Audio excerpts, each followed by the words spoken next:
Julian, welcome. It's been reported that WikiLeaks has released more classified documents than the rest of the world's media combined. Can that possibly be true? Yeah, can it possibly be true? It's a worry, isn't it? That the rest of the world's media is doing such a bad job that a little group of activists is able to release more of that type of information than the rest of the world press combined. Picking up the wounded. Energetic information engage. Light them all up. Come on, fire. Good evening. They're the secret files from the Iraq The war. internetplattform WikiLeaks fast. Det är webbplatsen WikiLeaks som publicerat omkring 400 000 sidor hemligstämplade amerikanska dokument. WikiLeaks have made public the most extensive classified military and diplomatic material ever. What they've released is challenging and provoking governments with skeletons in their cupboards all over the world. We should condemn the disclosure of any classified information by individuals and organizations. The people who are in power will not give that power away freely. That is just, unfortunately, a fact of nature. The Defense Department demands that WikiLeaks return immediately all versions of documents obtained directly or indirectly from the Department of Defense databases or records. It's only now that the true story behind the development of this closed organization is coming to light. But while the world's discussing whether Assange is a rapist or a saint, WikiLeaks continue to pursue their own political agenda. Every release that we do of material has a second message, and that is we set examples. If you engage in immoral, in unjust behavior, it will be found out, it will be revealed, and you will suffer the consequences. What we have here is a new breed of rebel, IT guerrillas without a national base. Student digs, coffee bars and server rooms, these are their command and control centers spread all over the world, and the battle's already started. There's a general in charge of 120 Defense Intelligence Agency personnel targeting this institution and its products.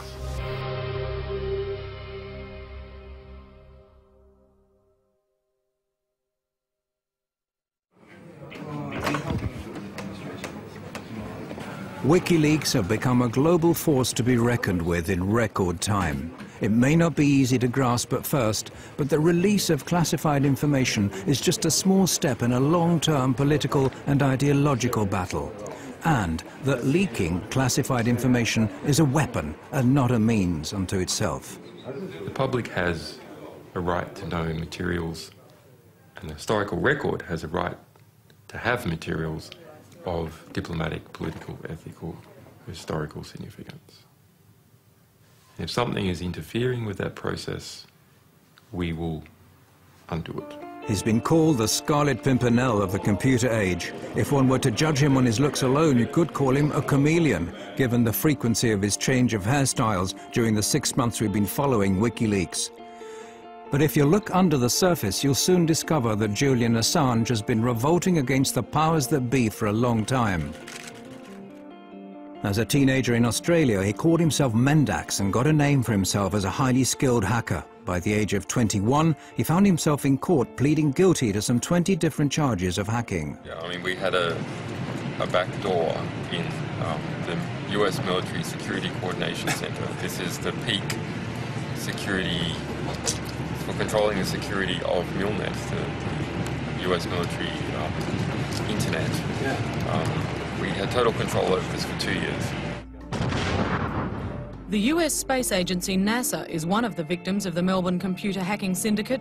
American investigators, including the FBI, contacted Australian authorities with their suspicions. The court was told the men even tampered with the police investigation into hacking at the ANU. The judge, seeing Assange as just an inquisitive young man, fined him a symbolic sum and released him. However, the trial added further fuel to Assange's feelings about the importance of unrestricted information. Together with some friends, he sets up one of Australia's first internet suppliers and gives people with politically sensitive viewpoints a platform from which to publish their opinions. But when one of his customers publishes secret Scientology manuals, this prompts aggressive efforts to censor him. Helen Coburn, one of the lawyers for Scientology in California, sent many letters trying to attack us, and they ended up hiring a private investigator to try and track me down, who did manage to get hold of my silent telephone line and call me up, and just as a sort of threatening maneuver. I ended up tracking down how they did that. Those efforts to censor the site strengthen his conviction that something has to be done against those withholding important information from the public at large. What the problem was, there needed to be more actions that created positive reform effect. More actions that were just and corrective to injustice. Assange sees disclosures as a preventative instrument. It warns those involved in morally questionable or criminal acts that they'll be found out and will have to face consequences. I understood the significance of disclosures for quite some time. I mean, I registered leaks.org in 1999.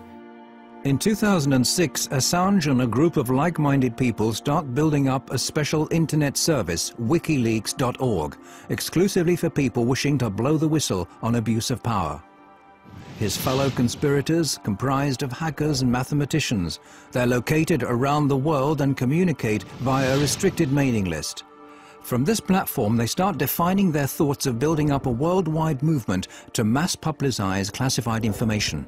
They affirm that this is the most cost-effective political weapon and that they intend to place a new star on the political firmament of man. Any reform that is large-scale must be based upon information, because what else can spread other than viruses? Only information can spread and achieve large-scale reform. Inspired by Wikipedia, WikiLeaks distribute the leaked information to anonymous volunteers to check its authenticity and eliminate any traces of the sender's identity. It turns out that the majority of the general public has neither the time, interest or resources to analyze WikiLeaks material, but there are professionals to turn to. In 2006, we hoped that the general public would write analysis articles collaboratively. And not at all true. WikiLeaks come to the conclusion that media are the only channels that have the resources and motivation required to create a real impact. In 2007, WikiLeaks, in association with the British daily newspaper The Guardian, published evidence of former President Daniel Arap Moi having embezzled massive sums from Kenyan state funds. Shortly after that, they release a report about the Kenyan police's use of death patrols. This disclosure causes a great stir, but as an organization, WikiLeaks continue to remain unknown to the general public. However, the word spreads among activists far and wide on the net, eventually reaching the German Chaos Computer Club, the biggest and oldest club for hackers in the world. Well, I heard about it in late 2007 from a couple of friends. I started reading a bit more, but I started to understand the value of such a project to society.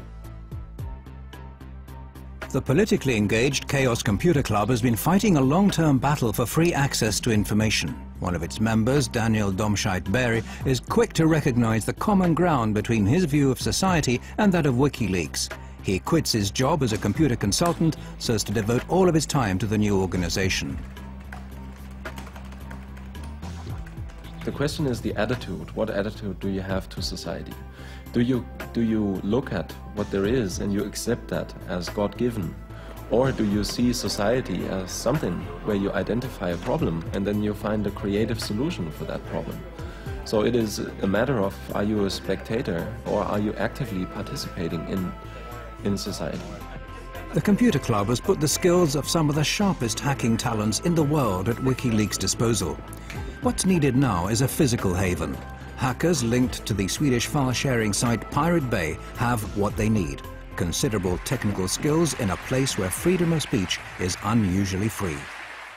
A lot of the countries in today's world do not have really strong laws for the media anymore. But a few countries, like for instance Belgium, also the United States with the First Amendment, and especially, for example, Sweden, have very strong laws protecting the media and the work of investigative or general journalists. So from our perspective, this is something, if there are any Swedes here, you have to make sure that your country is really one of the strongholds of freedom of information.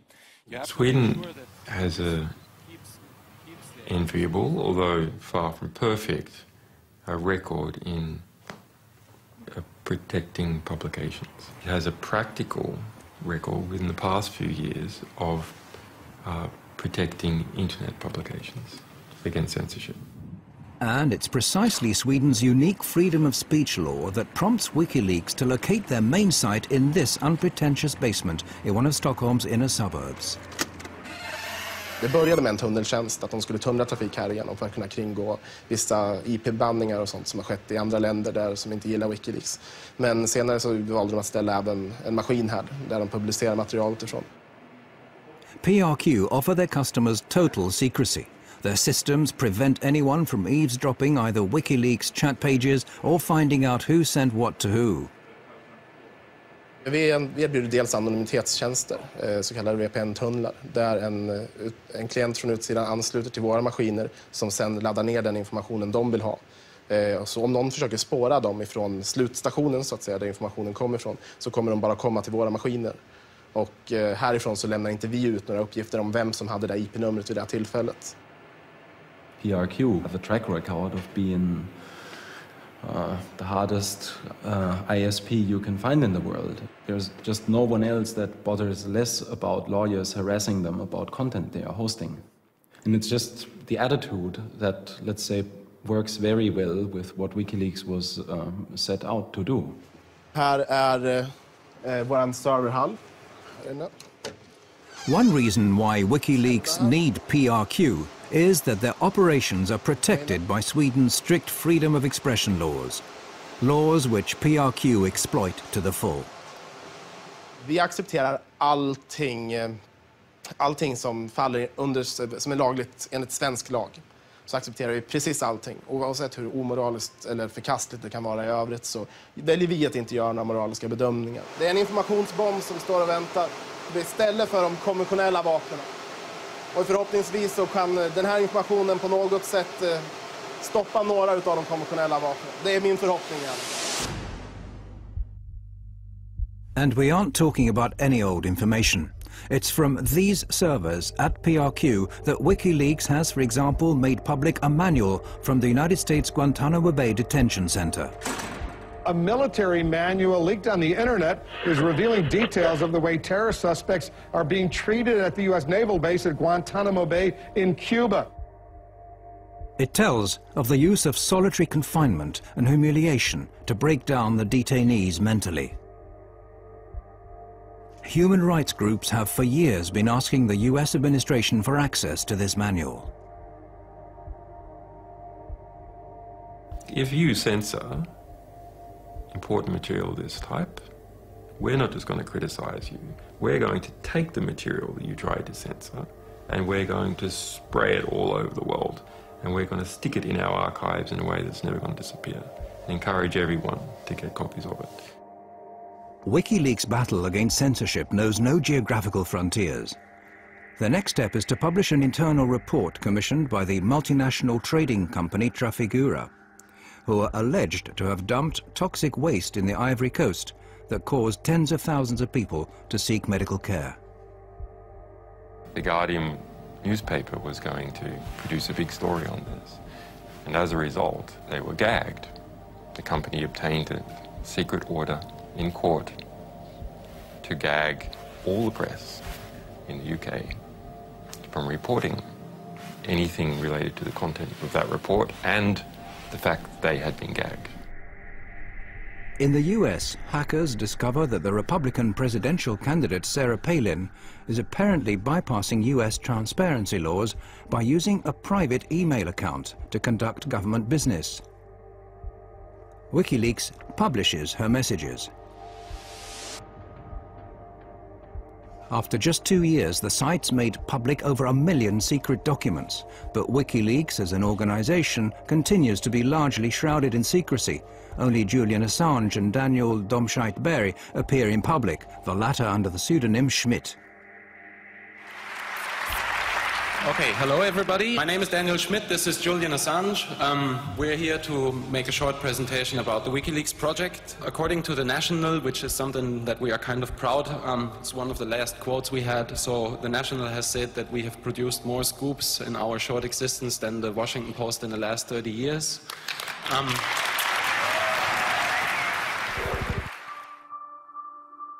Their publication activities soon lead to counterattacks. When WikiLeaks release lists of censored websites, internet service providers in a number of countries, including Thailand, China and Iran, shut them down. The more sensitive the material they publish, the more often WikiLeaks become the object of lawsuits and threats. WikiLeaks now attracts the attention of the US intelligence, who, in a classified report, claim that the site is a threat to national security and suggest ways of shutting it down. Priority is put on finding the individuals leaking the information. The US intelligence, however, only managed to keep the report secret a short while before it's leaked to WikiLeaks. It now becomes obvious that WikiLeaks need to find more and safer havens from which they can publish their information. A sequence of events now starts on an island in the middle of the North Atlantic, which, while it leads to more censorship efforts, will also create new opportunities for WikiLeaks.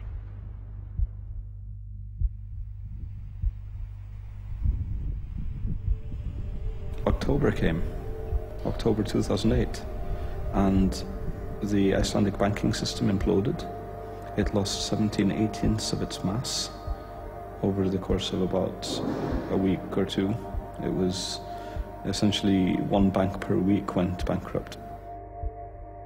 WikiLeaks obtained material that show how Iceland's catastrophic bank collapses were partly due to cronyism or favoritism, carelessness and secretiveness. When this highly detailed document is put out on the net, the bank launches a counterattack. Well, the first time I heard of WikiLeaks was in the beginning of August 2009. I was working as a reporter for the state television when I got a tip that this website had an important document just posted online. The document was the high-exposure loan book for the failed Kaupthing Bank. It was essentially all of the regulators had been derelict in their duties. All of the bankers had been lying about the actual state of affairs. The bank's management react in panic to the revelations and in a desperate move forced the Icelandic judiciary to resort to extreme measures. I was the first one actually to break that story. But the bank reacted in a manner that was quite interesting.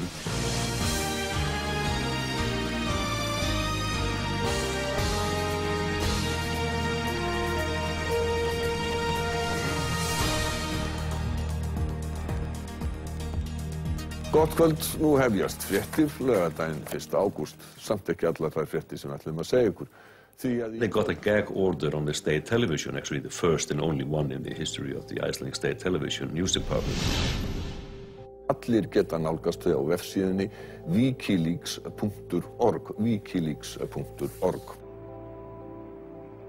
The leak lays bare the disastrous effects of the cronyism inherent in Iceland.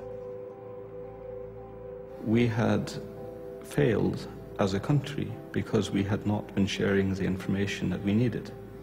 We were in the middle of an information famine. That sort of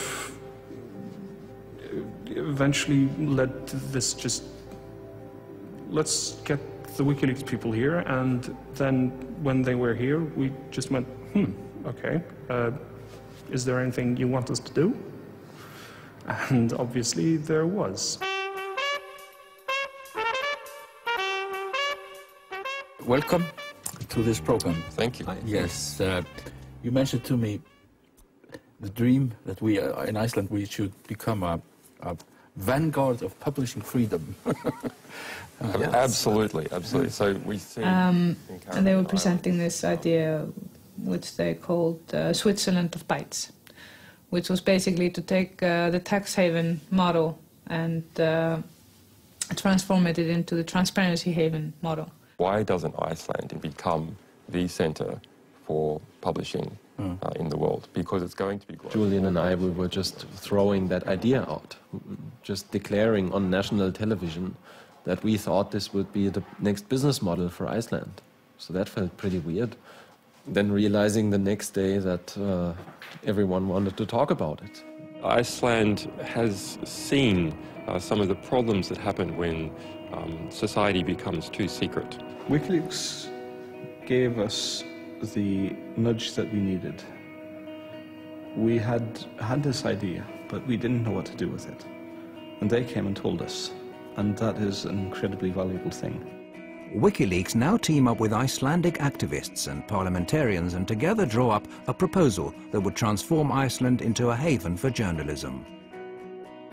Herbert and I, and Birgir Jónsdóttir, and Rob Congrip, and Julian Assange, the five of us sat in this hotel room for about 4 or 5 hours and wrote the entire proposal from scratch. The proposal is adopted unanimously by Iceland's parliament. Just getting a bill accepted in the parliament is nearly impossible. And this is actually very, this is a huge victory for the parliament to have a proposal of this nature passed through the parliament with everybody saying yes. It's also a victory for WikiLeaks, who are now not only using disclosures as a weapon, but also directly influencing freedom of expression laws. The entire hacker world behind WikiLeaks is growing increasingly confident that their visions will lead to an improved society. Well, I think people that are dealing with systems, and technologically oriented people are dealing with systems, they understand systems pretty well. And if you look at society, that's just yet another system. The people involved with WikiLeaks are exactly the same as me and the other people who are fighting this fight, in that they are information activists first and foremost. They believe in the power of information and power of knowledge, and the importance of allowing everybody to have both of those.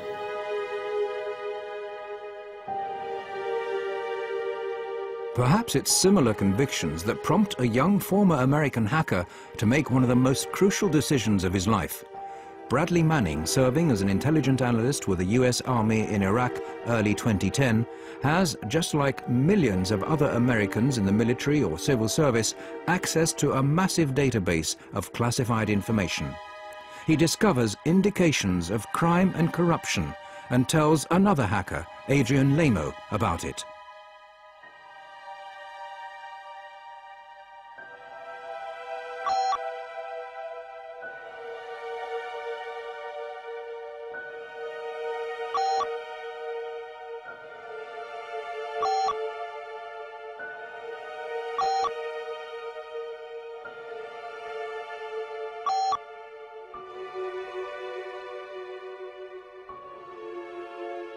Manning writes that he sent hundreds of thousands of military and diplomatic reports to WikiLeaks, the biggest leak ever.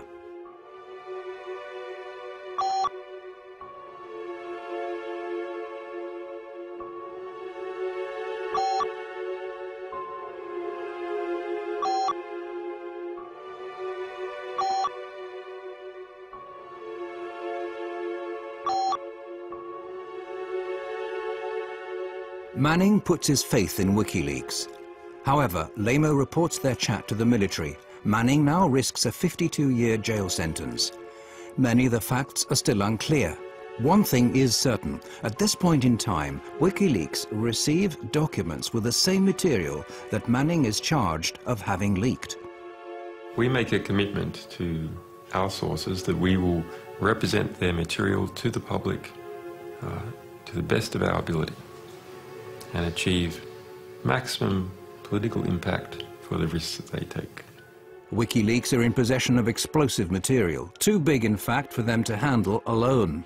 Assange decides to stake all of his resources in one move. We were sitting at a cafe in Reykjavik, and he basically just flipped over his laptop and told me, well, you gotta see something very interesting. I was quite shocked. This was something that I recognized instantly as extremely important and strong material. This is what the crew of an American attack helicopter see while out on patrol in Baghdad.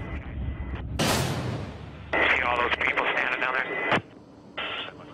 There's a group of men on the street below. Two of them work for the international news agency Reuters. The driver, Saeed Shma, and the cameraman, Namir Noor Eldin. What annoys me the most is when people abuse their power and harm innocents, and they didn't actually need to do it. Hotel 26, this is Crazy Horse 18, have individuals with weapons. For radio. Request permission to engage. Roger that. We have no personnel east of our position. For me, personally, somebody that had spent so much effort into try to stop this war, that at least if this would be shown to people, that it might give people enough motivation to try to stop the next one. All right, we'll be engaging. Roger, go ahead. I can't get them now because they're behind that building. What shocked me with the video was the how the high resolution, the quality of it, the excessive use of force to shoot people with hollow 30mm bullets that are designed to penetrate armored vehicles and tanks, basically shot to pieces. Let me know when you gather or shoot. Light them all up. Come on, fire. Hey, Roger. Keep shooting. Keep shooting.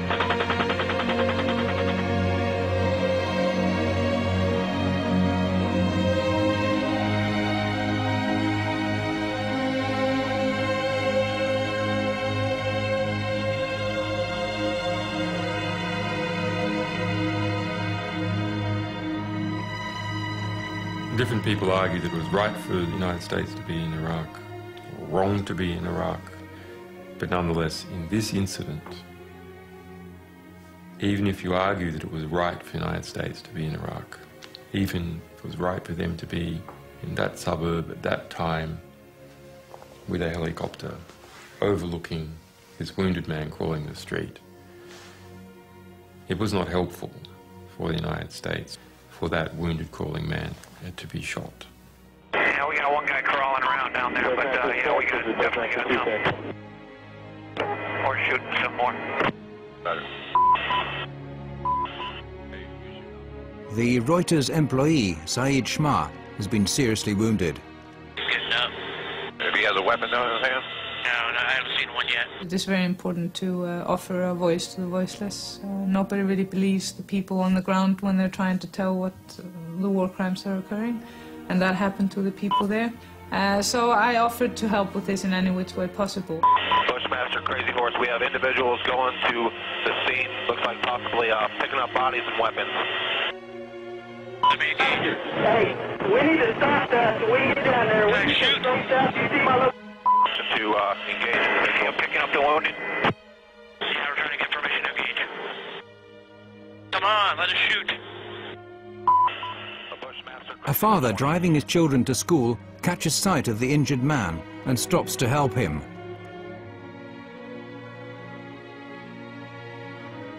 This is Bushmaster 7, go ahead. Roger, we have a black SUV or bongo truck picking up the bodies. Request permission to engage. Bushmaster 7, Roger. This is Bushmaster 7, Roger, engage. 1-8, engage. Clear. Come on. Clear. Clear. We're engaged. Why do it? Well, there's two reasons. One, because it's fun to kill people. If you've been in that environment, removed from all the effects of killing people for a long time. It's a video game, you want to get a high score. The other is they brag after a kill streak about how many people they killed. I go back to base and go, hey, killed 13 today. Oh yeah, look at that, right through the windshield. Alright, there was approximately 4 to 5 individuals in that truck, so I'm counting about 12 to 15. Oh yeah, look at those dead bastards. Nice. 2-6, Crazy Horse 1-8. When the ground troops arrive, they see that there are children in the car. Oh, it's their fault for bringing their kids to a battle. That's right. After viewing the video hundreds of times, it became almost an obsession to get the identity of the people there. We knew the identity of Namir Nur el-Din and Said Sma, the Reuters employees. But for me, it was important to establish the identity of the other people there, especially the children in the minivan. We decided that it was worthwhile to go there and interview them. It turns out that the children survived the attack. Herr Affensen flies to Baghdad in search of more facts.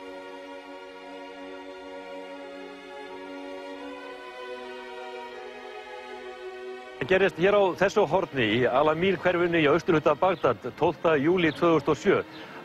He traces the whereabouts of the children and shows the helicopter film to the victim's family.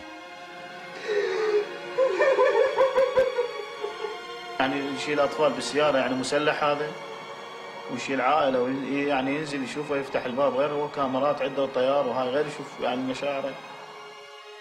I think we could fairly establish fairly well from a journalistic point of view that the reason why the minivan was there was basically a coincidence that the driver stumbled up on the scene. He was driving his kids to a tutorial. يعني الزوج ما سوى شيء غلط، نقض جريح بأنه هو يساعده، بس كانوا أطفاله وياه بالسيارة. يعني شنو مشاعره؟ شو أقول؟ شنو ذنبه هو من ضربوه وجهاله وياه بالسيارة؟ يعني ما لهم كل ذنب. On the 5th of April 2010, WikiLeaks publishes the collateral murder film. The impact is no less than extraordinary. Disturbing footage apparently showing civilians being killed by the US military in Iraq. It was leaked from within the defense community to a website. Ja, det var på sajten WikiLeaks som den här kontroversiella videon lades ut. WikiLeaks har kallats en maktfaktor i det nya medielandskapet. Och vissa menar att det här är... By putting all their resources into the helicopter video, WikiLeaks have managed to attract the attention of some of the biggest players in the news business. This is precisely what Assange needs to help him handle the rest of the leaked US material. I had been looking at this release and studying it and understanding how to come up with a way to deal with such a tremendously large volume of material that would actually not simply drown any one organization. Assange proceeds to contact the New York Times, The Guardian and Der Spiegel. He manages to persuade the chief editors of these globally respected papers to publish his material in a coordinated fashion, with Assange pulling the strings. What is new is us enforcing cooperation between competitive organizations that would otherwise be rivals to do the best by the story, as opposed to simply just doing the best by their own organization. In late July 2010, the Afghanistan reports are published at the same time and day. En av militärhistoriens största informationsläckor väcker starka reaktioner. Well, one of the biggest leaks in US military history has exposed several cover-ups over the war in Afghanistan. The real story of this material is that it's war. It's one damn thing after another. The publication of the material is met with praise as well as strong criticism. The Defense Department demands that WikiLeaks return immediately to the U.S. government all versions of documents obtained directly or indirectly from the Department of Defense databases or records. For the first time, WikiLeaks are now facing criticism that they find hard to respond to. The material includes the names of civilian Afghanis, putting them at risk of being targeted by the Taliban. The battlefield consequences of the release of these documents are potentially severe and dangerous. Mr. Assange can say whatever he likes about the greater good he thinks he and his source are doing, but the truth is they might already have on their hands the blood of some young soldier or that of an Afghan family. Releasing classified material can be very risky, but Assange says that the end justifies the means. We would have had to have released all this material without separating out any of it, or released none. The value, the extraordinary value of this historic record to the progress of that war and its potential to save lives outweighs the danger to innocence. WikiLeaks now takes steps to avoid making the same mistake again. Their next publication, 400,000 military reports from the Iraq War, are painstakingly edited and names removed. They also start reinforcing their network of experienced journalists. Hey. Okay, so two spicy venti. How are you? Ian Overton is editor of the independent London-based Bureau of Investigative Journalism, who are now going to analyse the material and produce their own documentaries. There's a frantic rush of getting the best people we could on board, and we drew up a team of 25 people over a weekend, and my phone went red hot calling people. It was Saturday night in the middle of August, and about sort of 5 or 6 of us at the Bureau met with Julian. About an hour later, I ended up sort of leaving the place with a USB stick full of 400,000 classified military documents.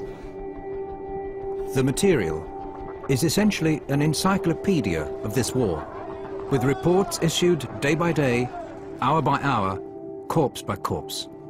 Absolutely unfiltered. These are the reports written by people on the ground straight afterwards. It's kind of the day-to-day war through their eyes.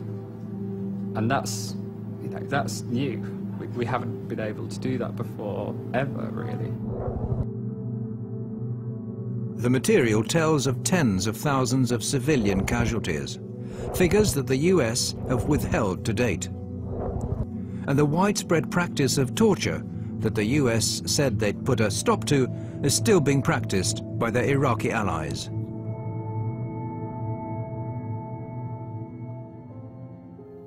I think there are stories that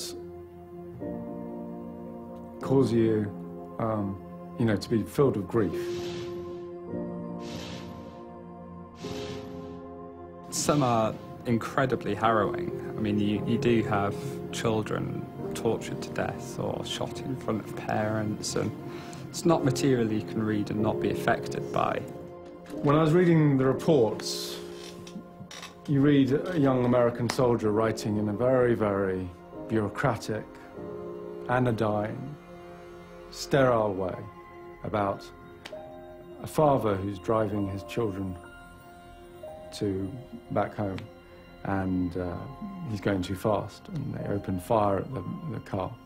And the father, fearing that his children will be hit, calls all his children to lie on the floor. All of the children are killed, 3 children. And the way it's written up is, it's called an escalation of force. You know.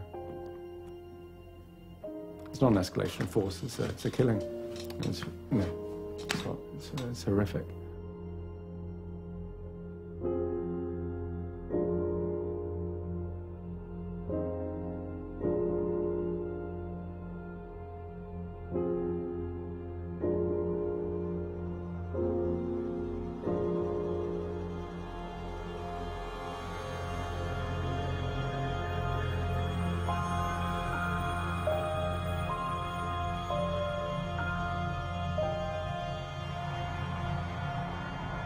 This is anything truly new in war. War is hell. Awful things happen. And what these logs tell us is that war is hell. They don't hide from the truth. They're not spun by a military spin doctor talking in an air-conditioned conference room in the green zone.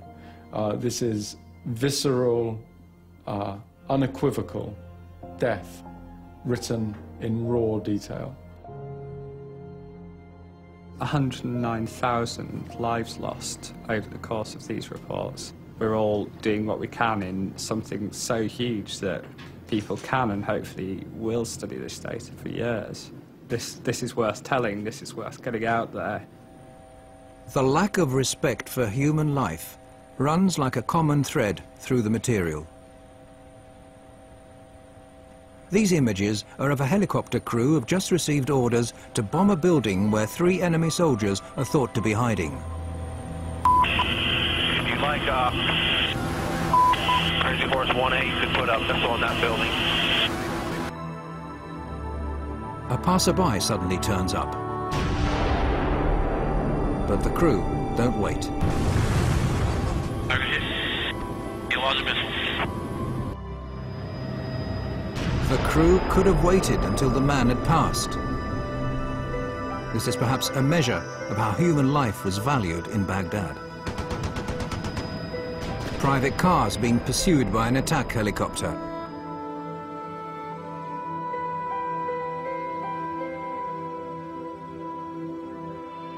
The driver gets out of the car and holds his arms up in a gesture of surrender.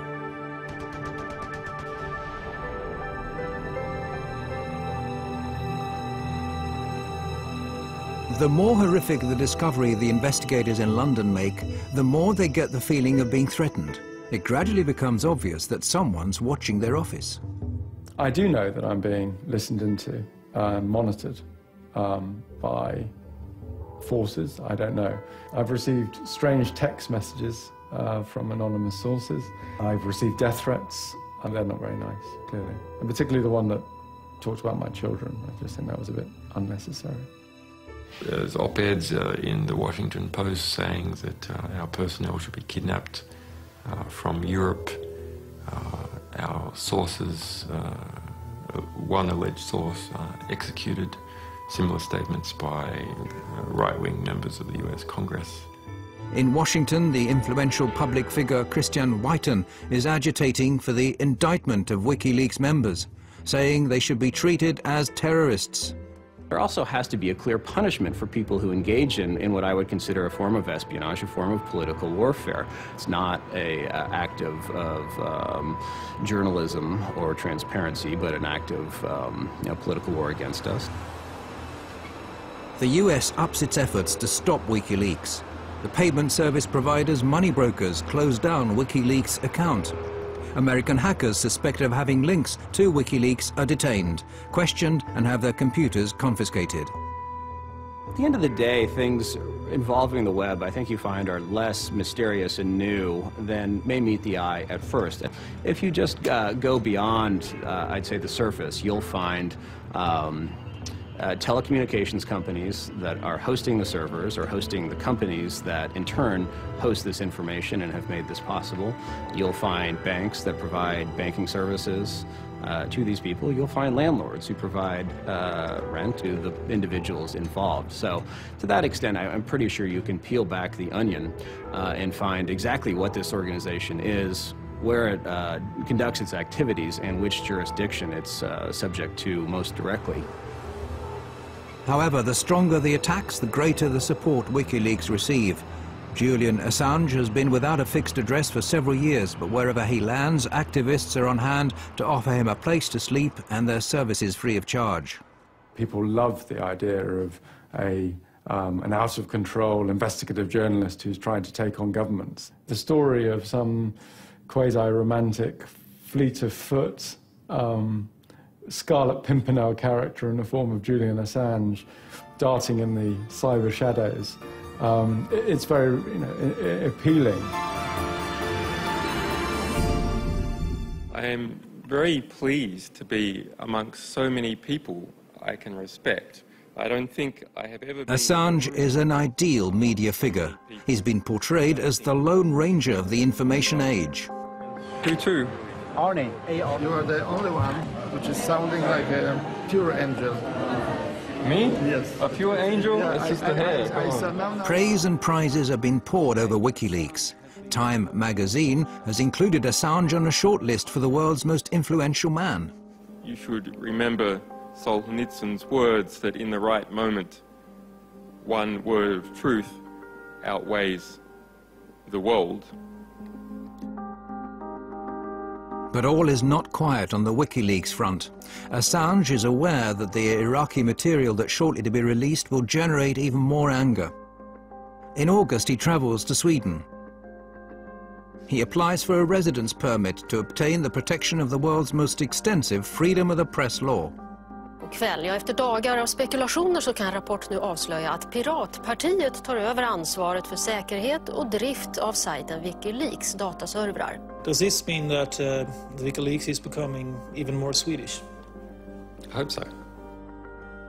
To start with, everything goes well. Julian Assange is welcomed with open arms. He's invited to major political and trade union venues.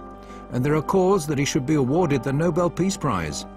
Julian Assange gör en blixtvisit i Stockholm. Och när svenska medier får höra om besöket börjar telefonerna gå varma.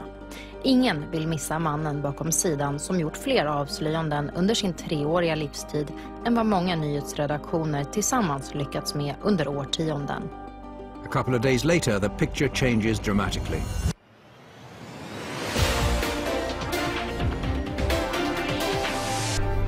Åklagare har nu beslutat att inleda en förundersökning mot WikiLeaks-grundaren Julian Assange. WikiLeaks grundare Julian Assange förhördes igår kväll. Swedish authorities have issued an arrest warrant for WikiLeaks founder Julian Assange. He's accused of rape and molestation. On the 20th of August, Assange is accused of rape. The alleged crime is immediately leaked to the world press. Behind the accusation are 2 women who had casual relationships with Assange. The women don't make any public statements, but the important evening paper Aftonbladet publishes an anonymous interview with one of them, which states that what started as voluntary sex subsequently became what she described as abusive. But she's not afraid of him, and he's not violent. All right, Julian Assange, the WikiLeaks founder and the target of the rape allegations, joins me now on the line. Thank you so much for speaking to us, Mr. Assange. What do you think about this? Clearly it is a smear campaign of some kind. Well, I came to Sweden as a refugee publisher involved with a extraordinary publishing fight with the Pentagon where our people were being detained with an attempt to prosecute me for espionage. So I'm unhappy and disappointed with how the Swedish justice system has been abused. Assange says he never forced anyone to have sex and that the judicial system has been misused. He implies that he's a victim of personal revenge and US pressure. That troubled a lot of us that had worked with the organization, the way this case was mixed with WikiLeaks. The way, of course, there must have been a party at the American embassy in Sweden when they read these news. It's like, yes, we don't have to do anything except just to pass this on. But whatever the truth is, a shadow has now been cast not only on his but also WikiLeaks' name. The rape allegations lead to a storm of protests from WikiLeaks.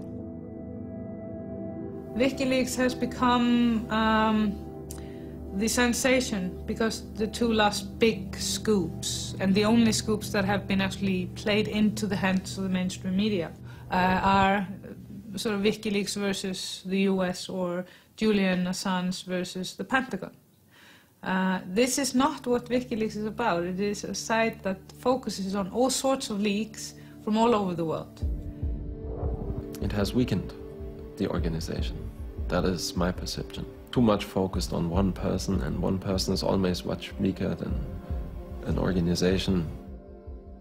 The difference of opinion began when Assange decided to put all of WikiLeaks' resources into the giant American disclosures, and it's now grown into a serious source of discontent regarding how the organization should be run. I think the wisest thing to do would have been to do this slowly, step by step, to grow the project. That did not happen. What happened was to pick out the biggest releases, to release these, to put all effort, all resources, everything we had into producing these releases. Other voices join in the criticism, some through anonymous media interviews, and now it's Assange's turn to look for leaks. This is an extract from a chat between Domscheit Berry and Assange.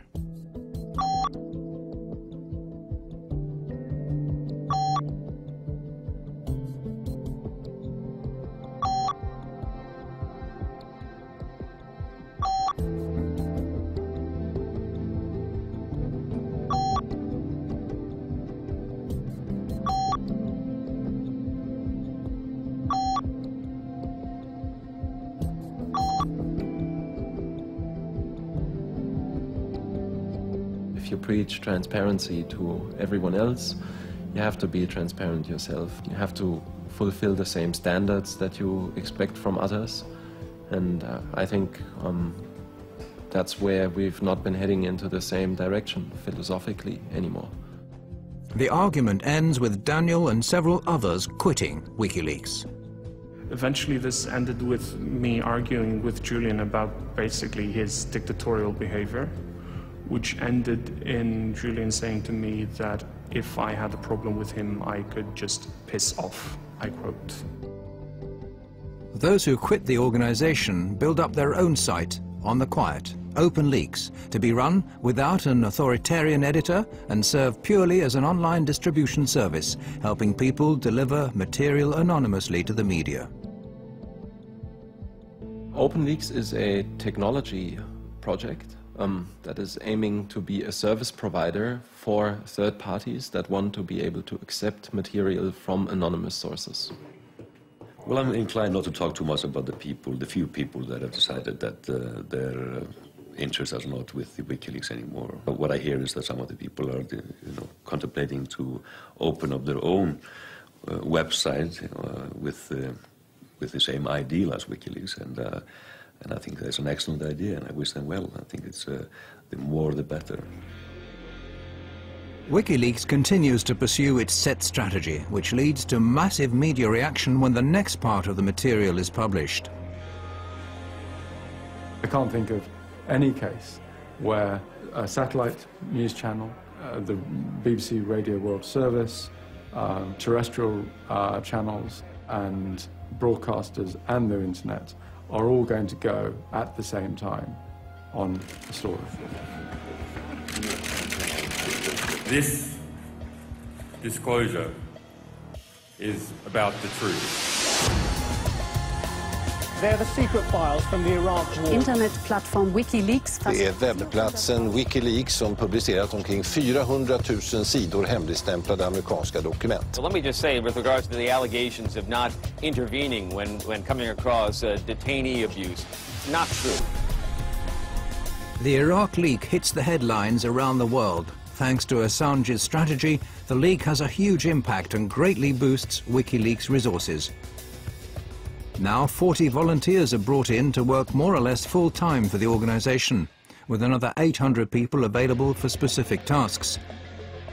WikiLeaks are well into planning the release of future disclosures.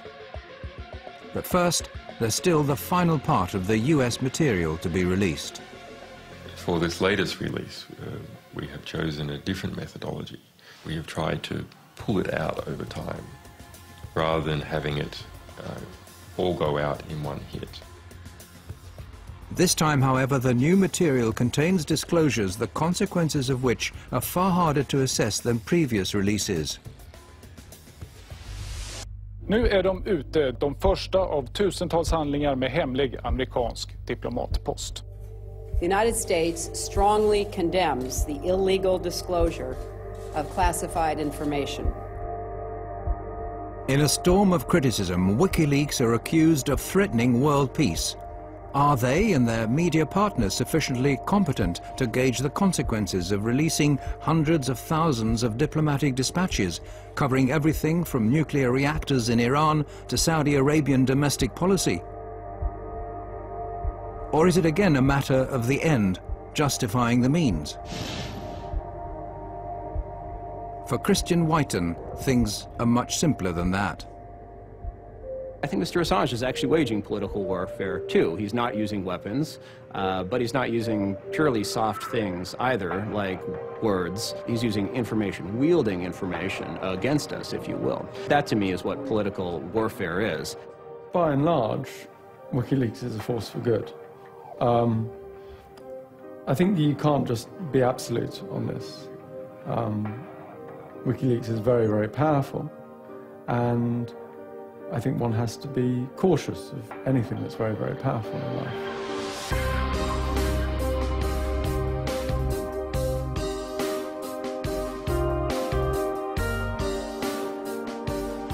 WikiLeaks' website may disappear again tomorrow, or it may suddenly reappear in 1,000 other locations. History is still in the process of being written, and the rape allegations are a long way from being settled. One thing's clear: whatever happens, WikiLeaks have sown a seed, a thought that's impossible to erase. It's about new ways and new channels of disseminating classified information that'll have a profound effect on transparency, not only on the net, but in a broader global dimension. Well, what I really learned in the last 3 years is that a difference can be made bottom-up and not only top-down. Information does not respect borders. States are going to have to rethink how they approach information. Any state which fails to do this will cease to exist. Well, you know, if we're going to have a military and a defense policy, it's predicated on having information that is controlled. Of course, we're a democracy. We're one of the most open countries, I believe, in the history of the world. But information has to be protected in certain circumstances and denied to the public. Democracy without transparency is no democracy. I mean, that's just an empty word.